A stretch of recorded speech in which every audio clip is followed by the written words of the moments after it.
m'appelle Thomas, j'ai 34 ans, et ce que je vais vous raconter m'a marqué à vie.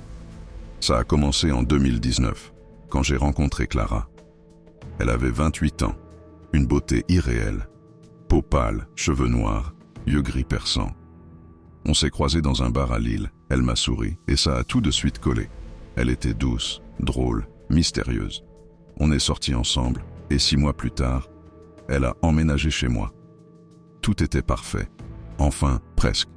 Avec le temps, j'ai remarqué des trucs bizarres, mais j'étais trop amoureux pour y prêter attention. Jusqu'à ce que je découvre la vérité. Le premier signe, c'était son apparence. En 5 ans, elle n'a pas pris une ride. Moi, j'ai des cheveux gris qui poussent, des cernes qui s'installent. Mais Clara, toujours la même, une peau lisse, un corps intact, comme si le temps glissait sur elle.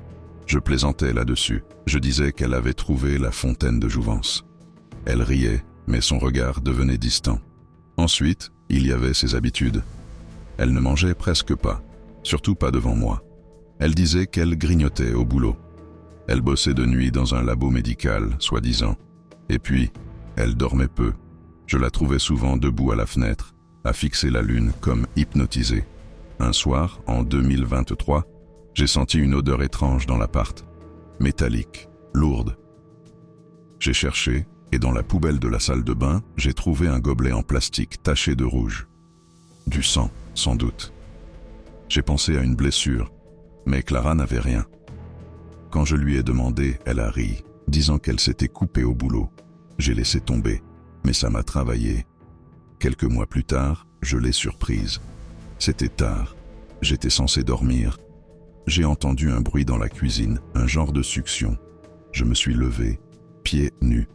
Et là, je l'ai vue. Clara, penchée sur un verre, buvant quelque chose de sombre. Ses lèvres étaient rouges, ses yeux brillants, presque sauvages. Elle m'a entendu, a sursauté et a renversé le verre. « C'est du vin », a-t-elle dit. Mais l'odeur, ce n'était pas du vin. J'ai commencé à poser des questions. Pourquoi elle ne sortait jamais le jour? Pourquoi elle évitait les miroirs? On n'en avait même pas chez nous.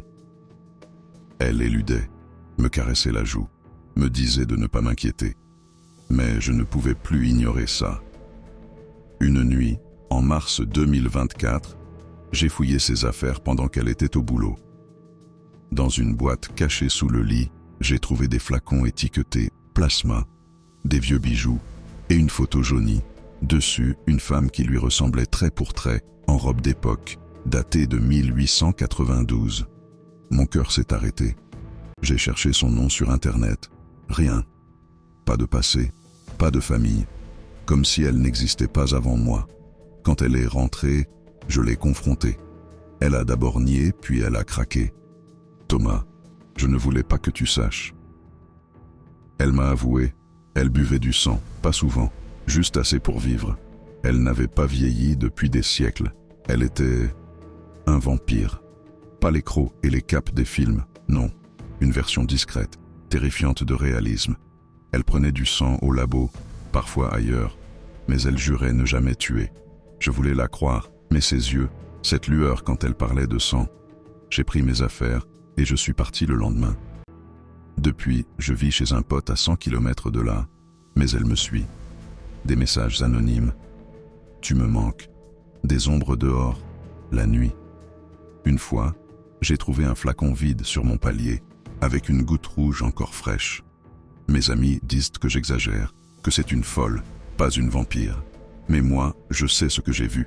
Elle est là, quelque part, et je sens qu'elle attend. La dernière fois, c'était hier.